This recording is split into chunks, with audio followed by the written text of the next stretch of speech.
नमस्कार विद्यार्थी मित्रांनो, प्रशाला युट्यूब चॅनलवरती सर्वांचं सहर्ष स्वागत.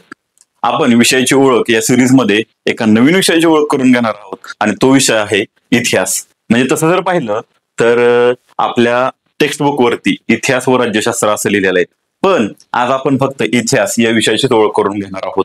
इतिहासाचं आणि राज्यशास्त्र ह्याच्यामध्ये जो कव्हर पेज दिलेला आहे त्याच्यावरती काही फोटो दिलेले आहेत ना. त्या फोटोमध्ये पाहिलं तर महात्मा ज्योतिबा फुले आहेत, कार्ल मार्क्स दिलेले आहेत, आपला अशोक स्तंभ दिलेला आहे, एलोरा लेणी म्हणजे एलिफंटा लेणी ज्या आहेत त्या एलिफंटा लेणी मधले एक मूर्ती दिलेली आहे, लंडन लायब्ररी दिलेली आहे, आपलं कैलास लेणी म्हणजे कैलास मंदिर दिलं आहे वेल्लोर लेणीच्या तिथलं, आणि ही बॉम्बे लायब्ररी आहे आणि ताजमहल दिले आहे. हा पर्यटन वगैरे वगैरे ह्या गोष्टी दिलेल्या आहेत. तर या गोष्टी पाहून तुम्हाला समजलं असेल की इतिहास या गोष्टीमध्ये आपल्याला कोणकोणत्या गोष्टीचा अभ्यास करायचा आहे. तर आता सविस्तरपणे पाहताना प्रथम पाहूया आपण की अनुक्रमणिका म्हणजे याच्यामध्ये आपल्याला कोणकोणते धडे म्हणजे ज्याला आपण काय म्हणतो चॅप्टर्स किंवा प्रकरण दिलेले आहेत किंवा पाठ दिलेले आहेत. तर पहा की अनुक्रमणिका, अनुक्रमणिकेच्या इथं काय दिलंय, उपयोजित इतिहास. उपयोजित म्हणजे काय, इतिहास आहे पण उपयोजित म्हणजे काय, तर म्हणजे या शब्दाचा अर्थ काय होतो, तर इतिहास म्हणजे काय की भूतकाळात होऊन गेलेल्या घटना याचा वर्तमान काळी आणि भविष्य काळी याला काय फायदा होतो किंवा त्याचा उपयोग कसा करून घेतला जाऊ शकतो.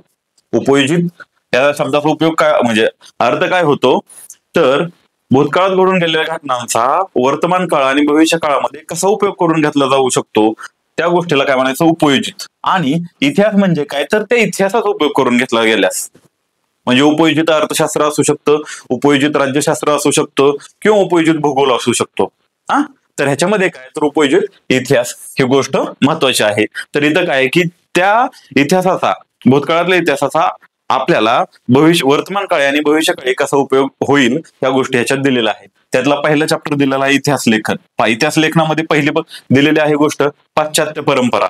पाश्चात्य परंपरेमध्ये इतिहास लेखन कसं केलं जायचं, तिथं कोणत्या पद्धती होत्या किंवा कोणत्या शतकापासून किंवा कोणत्या इसवी सणापूर्वीपासून इतिहास लेखन केलं जात होतं या गोष्टी याच्यामध्ये सांगितल्या आहेत. दुसरा पाठ जो आहे इतिहास लेखन, पण ते कसं की भारतीय परंपरामध्ये. भारतीय परंपरा इतिहास लेखनाची कशी आहे, भारताच्या इतिहासामध्ये इतिहास लिखाण कधीपासून सुरुवात झाली आणि त्याच्यात कोणकोणत्या गोष्टी नोंदवल्या जात होत्या, कोणत्या कालखंडामध्ये इतिहास कसा घडत गेला, तर ह्या गोष्टी ह्याच्यामध्ये असणार आहेत. उपयोजित इतिहास मी सुरुवातीला सांगितलं होतं तुम्हाला, आपला जो पूर्ण हा सिलेबसच आहे तो उपयोजित इतिहासावरती काय केलेला आहे, फ्रेम केलेला आहे. ह्याच्यामध्येच काय, उपयोजित इतिहास म्हणजे भूतकाळात घडून गेलेल्या गोष्टी त्याचा वर्तमान काळामध्ये आणि भविष्य काळामध्ये कसा उपयोग करून घेतला जाऊ शकतो आणि त्याचा अभ्यास करून आपल्याला उपयोगी किंवा एक ऍडव्हान्स पद्धतीने कोणत्या गोष्टी घडवता येऊ शकतात ह्या गोष्टीचा अभ्यास इथं करून घेतला जाऊ शकतो. पहा पुढे दिले आहे भारतीय कलांचा इतिहास. भारतामधल्या कला कोणकोणत्या आहेत ह्याच्या चॅप्टर मध्ये आपण डिटेल पाहणार आहोत. प्रसार माध्यमे आणि इतिहास. प्रसार माध्यमामध्ये पहिले मी सांगितलं तुम्हाला की वर्तमानपत्र येईल, बरोबर का, ते प्रिंट मीडिया किंवा त्याला दुसऱ्या ज्या गोष्टी आहेत ह्या इतिहासामधल्या इतर गोष्टी पण येणार आहेत. टेलिग्राफ येईल, बरोबर, टेलिफोन येणार आहे. तर मीडिया म्हणजे प्रसार माध्यम म्हणजे काय, तर एखादी बातमी किंवा एखादं वृत्त जास्तीत जास्त लोकांपर्यंत पसरवण्यासाठी किंवा माहिती प्रसृत करण्यासाठी वापरली जाणारी गोष्ट ह्याला प्रसार माध्यम म्हणलं जातं. त्यातलं जास्त लोकांना माहित असणारं म्हणजे एक न्यूज चॅनल आहे किंवा वर्तमानपत्र आहे. तर पुढे पहा मनोरंजनाची माध्यमे आणि इतिहास आहे. पुढे खेळ आणि इतिहास, पर्यटन आणि इतिहास, ऐतिहासिक ठेव्यांचे जतन. तर ह्या ज्या गोष्टी आहेत तर ह्या गोष्टींचा अभ्यास आपण काय करणार आहोत या इयत्तेमध्ये करणार आहोत. तर त्यातलं पहिलं पहा, पहिल्या गोष्टीमध्ये काय सांगितलं होतं, इतिहास लेखन. इतिहास लेखनामध्ये पाश्चात्य परंपरा कोणती आहे, इतिहास लेखनाची पाश्चात्य परंपरा कशी किंवा कधीपासून इतिहास लिहिला जातो. पहा ह्याच्यामध्ये इतिहास लेखनाची परंपरा म्हणजे कधीपासून सुरू झाली, जुना पुरावा सर्वात आधी कोणाचा सापडला, म्हणजे कुणी इतिहासामध्ये सुरुवातीला नोंद केलेली आहे वगैरे ह्या गोष्टी ह्याच्यामध्ये असणार आहेत. आता आधुनिक इतिहास लेखन. आधुनिक इतिहासचा कालखंड कोणत्या इसवी सणाच्या अगोदर चालू होतो का इसवी सणामध्ये चालू होतो ही गोष्ट तिथं असेल. कुठल्या गोष्टीच्या पुढे आधुनिक इतिहास असं म्हटलं जातं ही गोष्ट इथं असणार आहे. आणि आधुनिक इतिहास लेखन कशा पद्धतीने केलं जात होतं आणि जे परंपरागत इतिहास लेखन होतं ते कशा पद्धतीने केलं जात होतं, आणि जसजसं स्थित्यंतर होत गेली, काळाची स्थित्यंतर होत गेली, तसं तसं इतिहास लेखनाच्या पद्धती कशा कशा बदलत गेल्या या गोष्टी ह्याच्यामध्ये दिलेल्या असणार आहेत. पुढे जो 1.3 आहे, तिसरा पॉइंट आहे, त्याच्यामध्ये काय आहे पहा, युरोपमधील वैज्ञानिक दृष्टिकोन. म्हणजे आपला सर्वांना माहिती आहे की वैज्ञानिक दृष्टिकोनाचा उगम जर इतिहासामध्ये कुठं झाला पाहिलं गेलं तर युरोपमध्ये झाला गेला. औद्योगिक क्रांती कुठं झाली गेली पाहिलं तर युरोपमध्ये झाली गेली म्हणलं जातं, बरोबर. तर त्या वैज्ञानिक दृष्टिकोनाचा विकास झाला कसा होत गेला, आणि त्या वैज्ञानिक दृष्टिकोनाच्या विकासाबरोबर इतिहास लेखनामध्ये कसे बदल होत गेले, आणि त्या वैज्ञानिक दृष्टिकोनातून इतिहास लेखन कसं केलं गेलं, ह्याही गोष्टी याच्यामध्ये दिलेल्या आहेत. आणि महत्वाचे विचारवंत काही दिलेले आहेत, ते महत्वाचे विचारवंत आपण इथं अभ्यासणार आहोत. तर पुढचा जो दुसरा पाठ आहे तो आहे इतिहास लेखनच. पहा, पहिला पाठही पाहिला आपण इतिहास लेखनाचाच, दुसरा पाठही पाहणार आहोत आपण इतिहास लेखनाचाच. पण पहिला पाठ काय पाहिला तर पाश्चात्य जे इतिहास लेखन होतं की वेस्टर्नायझेशन जे झालेलं होतं त्या वेस्टर्नायझेशनच्या दृष्टिकोनातून पाहिलं होतं. तर हे आपण पाहणार आहोत भारतीय परंपरेच्या दृष्टिकोनातून पाहणार आहोत. मग भारतीय परंपरेमध्ये इतिहास लेखन कसं होतं पहा. भारतीय इतिहास लेखनाची वाटचाल म्हणजे भारतात प्रथम नोंद कधी आढळली इतिहासामध्ये की भारतामध्ये इथून पुढे इतिहास लिहायला सुरुवात झाली बाबा, किंवा हा जुना पुरावा आहे. आता करंटमध्ये पहा की मराठीला अभिजात भाषेचा दर्जा दिला, पण मराठी ही भाषा इतिहासामध्ये प्रथम कधी नोंदवली गेली किंवा प्रथम कधी लिहिली गेली, इसवी सन पूर्व लिहिली गेली का इसवी सनामध्ये लिहिली गेली, ह्या ज्या नोंदी आहेत ते आहे. म्हणून भारतीय इतिहास लेखनाची वाटचाल कशी झाली, प्रथम इतिहास लेखनाची नोंद कधी सापडते, तिथून पुढे इतिहास लेखनामध्ये बदल कसे होत गेले, ह्या नोंदी इथं असणार आहेत. पुढे दुसरा पॉइंट आहे भारतीय इतिहास लेखन विविध तात्विक प्रणाली. आता इतिहास लेखनामध्ये तात्विक प्रणाली कोणत्या होत्या सुरुवातीला, नंतर त्या तात्विक प्रणालीमध्ये बदल कसा होत गेला, आणि त्या तात्विक प्रणालीचा इतिहास लेखनामधला वाटा काय असतो, तर ह्या गोष्टी या पाठामध्ये असणार आहेत.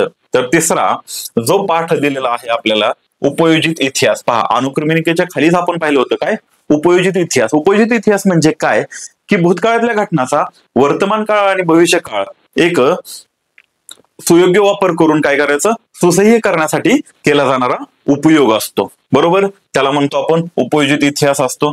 त्या इतिहासाचं ऍप्लिकेशन असतं थोडक्यात. तर इतिहासाची काय करायची, त्याचा अभ्यास करून एक अंमलबजावणी करायची असते. कशासाठी, वर्तमान आणि भविष्यासाठीची अंमलबजावणी असते. पहा, मग ते सुरुवातीच्याच ह्याच्यामध्ये सांगितले त्यांनी उपयोजित इतिहास म्हणजे काय, बरोबर.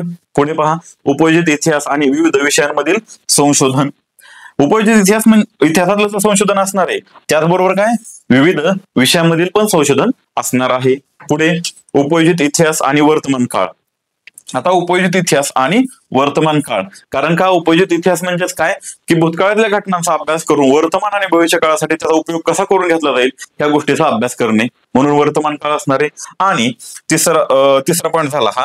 चौथा पॉईंट काय दिलेला पहा, सांस्कृतिक आणि नैसर्गिक वारशांचे व्यवस्थापन. आता ज्यावेळेस आपण इतिहासाचा अभ्यास करतो, मी सुरुवातीचं कव्हर पेज दाखवलं होतं पहा मराठीचं तुम्हाला, सॉरी इतिहासाचं, त्या इतिहासाच्या कव्हर पेजवरती म्हणजे मराठी भाषेमधलं होतं ते, असं मला म्हणायचं होतं. तर ते काय की तिथं दिलेलं होतं पहा की काही एलिफंटा लेणीचं चित्र होतं, कैलास मंदिराचं चित्र होतं, किंवा अशोक स्तंभ होता. तर हे काय आहेत, तर हे आपले काय आहेत तर वारसे आहेत. त्यातले काही नैसर्गिक आहेत, तर काय काय आहेत, मानवी आहेत, ताजमहल आहे, बरोबर.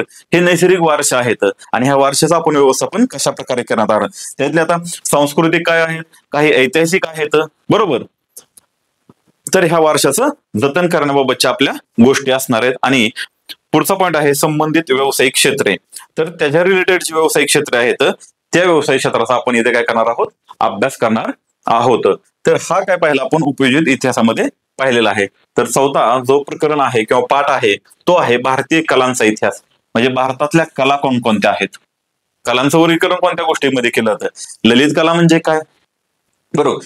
दृक कला म्हणजे काय, मग त्याच्यामध्ये कोणकोणत्या कला अंतर्भूत होतात, चित्रकला कशामध्ये अंतर्भूत होते, लावणी कशामध्ये जाते. तर ह्या गोष्टीचा अभ्यास आहे का या पाठामध्ये होणार आहे. पहा, कला म्हणजे काय. आता मी म्हणलो मला एक छान प्रकारे चित्र काढता येतं, मला काय एक छान प्रकारे चित्र काढता येतं, चित्रकला, बरोबर. पण मला लावणी पण चांगली करता येते, मला लावणी पण चांगल्या प्रकारे सादर करता येते, असं जर मी तुम्हाला म्हणालो तर ती पण एक कला झाली. मग ती ललित कला येते का दृक कला येते, ह्याच्यामधला आपण डिफरन्स त्या प्रकरणात पाहणार आहोत.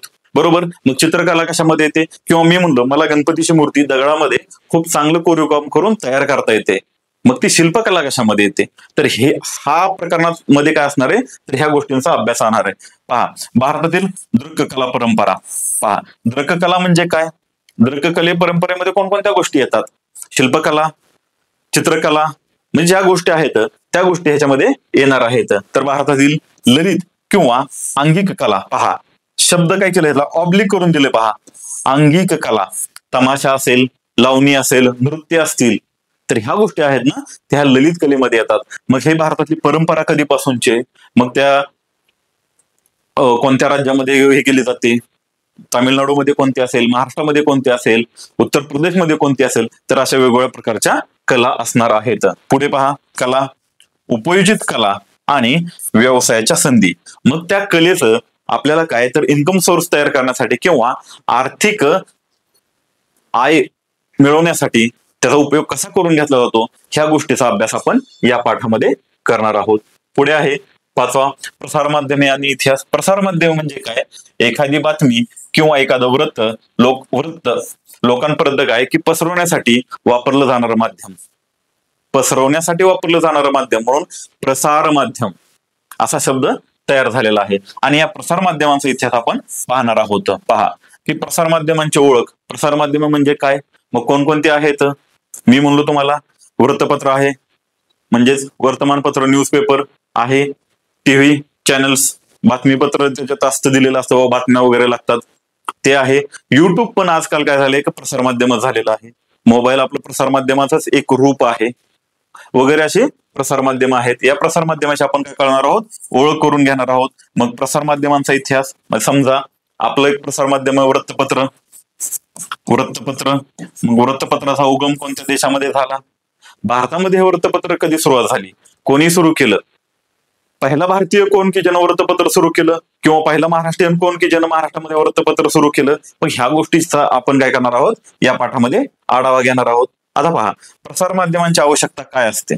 पहा, प्रसार माध्यमांची आवश्यकता काय असते, मी एक साधं सिंपल उदाहरण सांगतो. ज्यावेळेस भारताचा किंवा महाराष्ट्राचा अर्थसंकल्प सादर होतो, त्यावेळेस अर्थसंकल्प तुम्हाला कोण सांगतं, की तुम्ही बातम्यामध्ये ऐकता, किंवा एकतर जो न्यूजपेपर किंवा आपला पेपर, आपण ज्याला भाषेत सरळ सोप्या साधेमध्ये सकाळचा पेपर आला का, किंवा पेपर मध्ये काय येतं त्याची डिटेल माहिती येते. पहा, संक्षिप्त रूपामध्ये काही ठिकाणी आलेले असते, काही ठिकाणी विस्तृत रूपामध्ये आलेले असते, की बजेटमध्ये रेल्वेसाठी 30,000 कोटीची तरतूद. हे उदाहरणार्थ सांगतोय मी तुम्हाला, हे figure as it is consider करू नका. बजेटमध्ये काय, किंवा अर्थसंकल्पामध्ये शेतीसाठी 21,000 कोटी रुपयाची तरतूद. तर हे काय असतं, की लोकांमध्ये शिक्षण देणे, लोकांना कशाचं शिक्षण देणे, की आपली राज्यव्यवस्था कशी चालते, आपल्या राज्यव्यवस्थेचं कार्य काय असतं.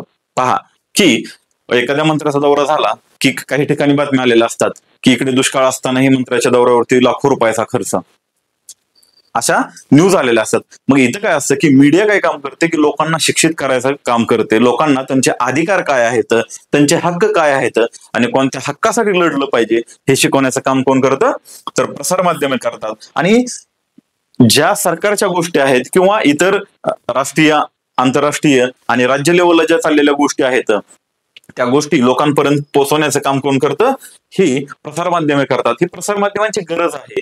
बरोबर.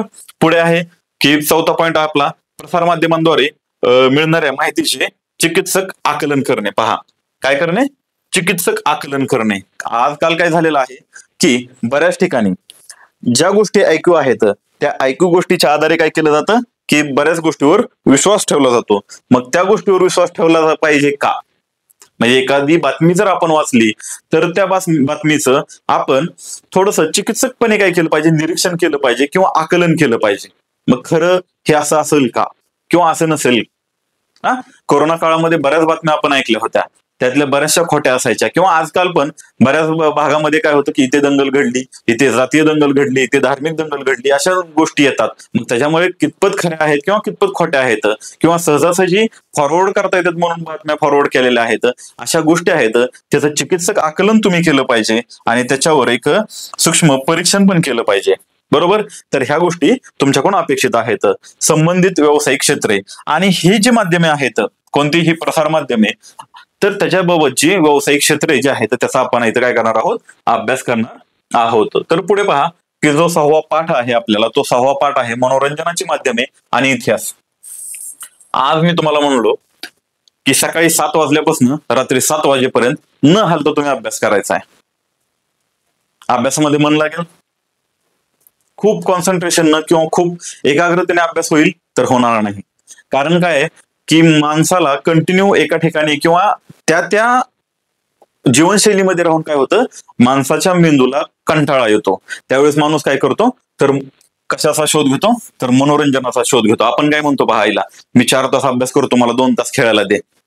तुम्ही घरी म्हणता ना की आई मी 5 तास अभ्यास करतो, मला 1 तास खेळायला दे. बरोबर का? तर तुमच्या मनाला विरंगुळा हवा असतो, तुमच्या मनाला बदल हवा असतो, म्हणून मनोरंजन आवश्यक असतात. आणि त्याच्यामुळे काय होतं की तुमच्या मनातला आलेला जो ताणतणाव आहे, तो ताणतणाव कमी करण्याचं काम काय करतात, ही मनोरंजनाची साधनं करतात. बरोबर, किंवा खेळ, ह्या गोष्टी पण ते साह्यभूत ठरतात. म्हणून ही मनोरंजनाची माध्यमे आणि त्यांचा इतिहास आहे. बघा, मनोरंजनाची आवश्यकता का, मी तुम्हाला सांगितलं की आवश्यकता का आहे मनोरंजनाची दैनंदिन जीवनामध्ये. तर बदलती जीवनशैली आणि जीवनशैलीमध्ये होणारे ताणतणाव जे असतात, त्या ताणतणावातून मुक्त होण्यासाठी किंवा तो ताणतणाव कमी करण्यासाठी, मुक्त तर होऊ शकत नाही पण तो ताणतणाव कमी करण्यासाठी काय करायचं, तर मनोरंजनाची आवश्यकता आहे. डिटेलमध्ये आपण चॅप्टरमध्ये पाहणारच आहोत. मी फक्त एक जस्ट तुम्हाला इथे इंट्रोडक्शन करून देतो. नंतर लोकनाट्य म्हणजे काय, मराठी रंगभूमी, मराठी रंगभूमीचे खरे शिल्पकार कोण. बरोबर, मराठी रंगभूमीचे खरे शिल्पकार कोण, ज्यांना भावेंना म्हणलं जातं. बरोबर, वगैरे. भारतीय चित्रपट सृष्टी पहा, यांच्या नावाने भारतीय चित्रपट सृष्टीमध्ये मेन काम करणारे जे आपले आहेत, स्वर्गीय दादासाहेब फाळके, ज्यांनी चित्रपट सृष्टीला काय केलं, आपल्या एक रूप दिलं. 1913 हे त्यांनी तयार केलेला पहिला मूकपट होता. आलमारा नावाचा पहिला काय होता, मूकपट होता. आणि या मूकपटाने काय झाली, तर भारतीय चित्रपट सृष्टीची सुरुवात झाली. त्याच्यामुळं चित्रपट सृष्टीतला सर्वोच्च पुरस्कार जो दिला जातो, तो त्यांच्या नावाने दिला जातो, स्वर्गीय दादासाहेब फाळके यांच्या नावाने दिला जातो. ते महाराष्ट्रीयन व्यक्ती आहेत. मुख्य म्हणजे काय, तर ते महाराष्ट्रीयन व्यक्ती आहेत, ते नाशिकच्या इकडचे आहेत. तर पहा, तर ह्या ज्या गोष्टी आहेत त्या आपण ह्या पाठांमध्ये डिटेलमध्ये पाहणार आहोत. तर मनोरंजन क्षेत्रातील व्यावसायिक संधी पहा, मनात कोणाकोणाच्या आला असेल आता लगेच, मुंबईला जायचं, फिल्म इंडस्ट्रीमध्ये जरा नशीब आजमावायचं, ऍक्टर व्हायचं, ऍक्ट्रेस व्हायचं. बरोबर, त्याचबरोबर बाकीच्या पण व्यावसायिक संधी असतात. कॅमेरामन असेल, डायरेक्टर दिग्दर्शक असेल, रंगभूषा, वेशभूषा, अशी वेगवेगळ्या प्रकारची व्यावसायिक क्षेत्रे किंवा व्यावसायिक संधी चित्रपट किंवा मनोरंजन क्षेत्रामध्ये आहेत. मनोरंजन क्षेत्रामध्ये लोकनाट्य आहे, मराठी रंगभूमी आहे, चित्रपट सृष्टी आहे, ह्याच्यामध्ये वेगवेगळ्या क्षेत्रामध्ये वेगवेगळे व्यावसायिक संधी आहेत. पुढे पहा की खेळ आणि इतिहास. आता बोलता बोलताच मी तुम्हाला म्हणलं होतं मनोरंजनाची गरज का, ताणतणाव वगैरे येते. शरीर सुदृढ करणे, मन, बुद्धी, शरीर यांचा विकास करण्यासाठी काय आहे, तर खेळाचं महत्व आहे. मग कोणकोणते खेळ असतात पहा, खेळांचे प्रकार दिलेले आहेत. खेळ कोणकोणते असतात तुम्हाला माहिती आहे, कबड्डी असेल, कुस्ती असेल, खो खो असेल, लंगडी असेल. ह्याच्याबरोबरच काय, भालाफेक, गोळाफेक, थाळीफेक, बंदूक चालवणे म्हणजेच नेमबाजी, हे जे गोष्ट आहेत हे पहा. खेळांचे आंतरराष्ट्रीयकरण म्हणजे काय असेल, किंवा आंतरराष्ट्रीयकरणामध्ये कोणकोणते खेळ खेळले जातात. आणि सर्वांचा आवडता खेळ असेल की क्रिकेट. बरोबर, सर्वांचा आवडता खेळ क्रिकेट, त्याविषयीची माहिती आपण इथं पाहणार आहोत. खेळांचे साहित्य, कोणत्या खेळासाठी कोणतं साहित्य लागतं, त्याचं कॉम्बिनेशन कशा बरोबर असतं वगैरे. आणि खेळणी पहा. आता खेळणी आणि इतिहास, जे काही खेळणी आहेत त्या खेळण्याचा इतिहास आपण या पाठामध्ये पाहणार आहोत. खेळ आणि वाङ्मयीन साहित्य व चित्रपट या गोष्टी पण इथे पाहणार आहोत. पुढे पाहणार आहोत आपण खेळ आणि व्यावसायिक संधी. मला ना बॅट तयार करायची फॅक्टरी टाकायची आहे. बरोबर ना, मला ना बॅट तयार करायची फॅक्टरी टाकायची किंवा स्टंप तयार करायची फॅक्टरी टाकायची आहे. म्हणजे अशा व्यावसायिक संधी तुम्हाला मिळू शकतात किंवा तुम्ही तयार करू शकतात तुमच्या कौशल्यावरती. बरोबर, तर ह्या गोष्टीविषयी आपण काय पाहणार आहोत, यांचा इतिहास आणि खेळ हे गोष्ट याच्यामध्ये पाहणार आहोत. तर पुढचा जो पाठ आहे, धडा आहे किंवा चॅप्टर आहे, तो आहे पर्यटन आणि इतिहास. आता पहा की प्रत्येक वेळेस काय पाहतो आपण, पर्यटन असेल त्याचा इतिहास पाहतोय, खेळांचा इतिहास पाहतोय, प्रसार माध्यमे त्यांचा इतिहास पाहतोय, मनोरंजन क्षेत्र आहे किंवा मनोरंजनाची माध्यमे आणि त्यांचा इतिहास. तर ह्या गोष्टीमध्ये प्रत्येक गोष्ट पाहतोय, पण त्याच्याबरोबर काय पाहतोय आपण, इतिहास पाहतोय. पाहता पर्यटनाची परंपरा कधीपासूनची आपण पाहतो पहा, की इतिहासामध्ये जर तुम्ही जुना इतिहास वाचला तर त्या जुन्या इतिहासामध्ये काय येतं की की हर्षवर्धनाच्या काळामध्ये कोण आलं होतं भारतामध्ये, हर्षवर्धनाच्या काळामध्ये कोण आलं होतं किंवा अशोकाच्या काळामध्ये कोण आलेलं होतं, अशा नोंदी आढळतात. किंवा ज्यावेळेस अलेक्झांडरने भारतावरती आक्रमण केलेलं होतं त्यावेळेस पर्यटनासाठी कोण आलेलं होतं, ते लेखक होते का ते पर्यटक होते. मग ह्या ज्या गोष्टी आहेत ते पर्यटनाची परंपरेचा इतिहास आपण त्याच्यामध्ये पाहणार आहोत. हर्षवर्धनाच्या काळामध्ये कोण आलं होतं हे लक्षात राहू द्यात. पुढे आपल्याला येणार आहे. मग नंतर पर्यटनाचे प्रकार पहा. आता मी गड किल्ले पाहायला गेलो तर तो एक वेगळा पर्यटनाचा प्रकार होणार आहे. पण मी माझ्या शरीराच्या काय आहे की जरा एक उपचारासाठी गेलो तर तोही एक पर्यटनाचा प्रकार होणार आहे. पण मी निसर्गाच्या सानिध्यात पर्यटनासाठी गेलो, झाडं झुडपं जंगल दरी खोरे, तर तो वेगळा पर्यटनाचा प्रकार होणार आहे. असे वेगवेगळे पर्यटनाचे प्रकार आहेत. पुढे पहा की पर्यटनाचा विकास. पर्यटनाच्या विकासासाठी सरकार म्हणजे केंद्र सरकार असे किंवा राज्य सरकार असे ते कोणते पावलं उचलतं आणि त्याच्यासाठी त्यांनी काय काय स्थापन केलेलं आहे, तर ह्या गोष्टी ह्याच्यामध्ये येतील. आता ऐतिहासिक स्थळांचे जतन आणि संवर्धन ह्याच्या अगोदर पाहिलं होतं आपण. नैसर्गिक सांस्कृतिक व नैसर्गिक स्थळांचे जतन संवर्धन पाहिलेलं होतं. तर इथं काय दिलेलं आहे, ऐतिहासिक दिलेलं आहे. बरोबर, म्हणजे इतिहासामध्ये काय पुरातन किल्ले असतील, राजवाड्यांचे किल्ले, बरोबर, बुरुज असतील किंवा काही महल बांधलेले होते ते महल असतील, त्या स्थळांचं काय करायचंय, संवर्धन करायचंय, जतन करायचंय आहे. बरोबर. पुढे पहा पर्यटन आणि आतिथ्य क्षेत्रातील, ज्याला इंग्लिशमध्ये काय म्हणलं जातं, हॉस्पिटॅलिटी. हॉस्पिटल ह्या कन्सेप्ट बरोबर हा कन्सेप्ट रिलेट करू नका. हॉस्पिटॅलिटी बरोबर की आदरातिथ्य क्षेत्रातील पर्यटन आणि आदरातिथ्य म्हणजे काय, तुम्ही आलात, चला आमचं हॉटेल आहे, आमच्या 4 रूम आहेत, तर चला आमच्या घरी, सॉरी म्हणजे आमच्या हॉटेलला तिथे राहा, तुमची राहण्याची खाण्याची सोय एवढ्या रुपयामध्ये करून देऊ. मग त्याच्यासाठी काय की टुरिझम कंपन्या स्थापन करणे आणि ह्या गोष्टी हे करणे, मग त्या गोष्टी प्रोव्हाइड करणे, ती व्यावसायिक संधी आहेत. म्हणजे तुम्ही जर न्यूजपेपर पाहिला तर न्यूजपेपरमध्ये तुम्हाला फेमस पर्यटन कंपन्यांची नाव वाचायला भेटतील बा. डॅश डॅश किंवा ABC नावाची पर्यटन कंपनी, बरोबर, XYZ नावाची पर्यटन कंपनी, 2 दिवस 4 रात्र जम्मू काश्मीरला एवढं पॅकेज. तर तो जो बिझनेस आहे तो आदरातिथ्य क्षेत्रातील व्यावसायिक संधी त्यामध्ये येतात. किंवा हॉटेलचा जो बिझनेस आहे तोही त्याच्यामध्ये येऊ शकतो. तर ह्या गोष्टी आपण पाहणार आहोत, या पाठामध्ये पाहणार आहोत. तो पुढचा पाठ आहे किंवा पुढचा धडा आहे तो ऐतिहासिक ठेव्यांचे जतन.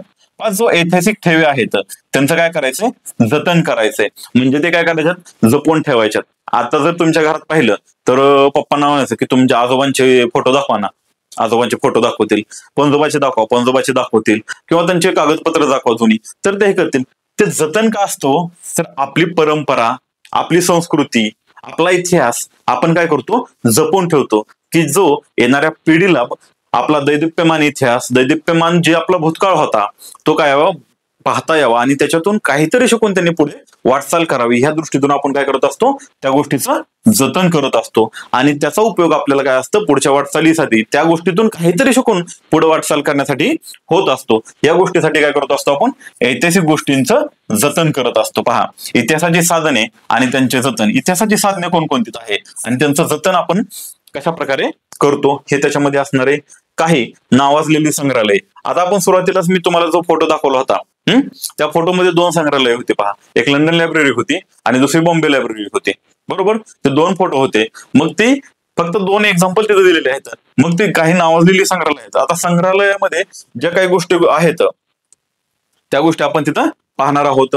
आणि कोणकोणते संग्रहालय, ग्रंथालय आणि अभिलेखागार. अभिलेखागारामध्ये काय असतं, तर पूर्ण माहिती ठेवलेली असते, माहितीची साठवण केलेली असते. आणि जो लास्टचा आहे कोशवाङ्मय. कोश म्हणजे काय असतं, तर डिक्शनरी असते. कोश म्हणजे काय असतं, डिक्शनरी असते. आता मराठीचा शब्द आपल्याला अवघड होतो, इंग्लिशचा शब्द जरा सोपा वाटतोय, म्हणजे मला तर वैयक्तिक वाटतोय, तुम्हाला हे वाटत असेल. कोश म्हणजे काय असतं? डिक्शनरी असते, बरोबर. तर कोश वाङ्मय म्हणजे काय? तर त्याच्यामध्ये कोणकोणते शब्द आहेत, मग तो शब्द कुठून आला, फारसी भाषेतून कोणता आला, अरबीतून कोणता आला, पोर्तुगीज मधून कोणता आला, कोणता शब्दाचा इतिहास कसा आहे, तर ह्या गोष्टीची माहिती आपल्याला काही दिली असते त्या कोश वाङ्मयामध्ये असते. तर अशा प्रकारे काय पाहिलं आपण की इतिहास म्हणजे पाहताना हा जो आपल्याला पुस्तक असणार आहे ते एक आहे इतिहास व राज्यशास्त्र, पण पाहताना आता सध्या आपण सिलेबस पाहिला आहे किंवा अभ्यासक्रम पाहिला आहे तो इतिहास या गोष्टीचा पाहिलेला आहे. तर अशा तऱ्हेने काय केलं की इतिहास ह्या विषयाचा आपण सिलेबस संक्षिप्त रूपाने कन्क्लूड केलेला आहे. व्हिडिओ आवडला असेल तर लाईक करा, शेअर करा आणि सबस्क्राईब करा. धन्यवाद.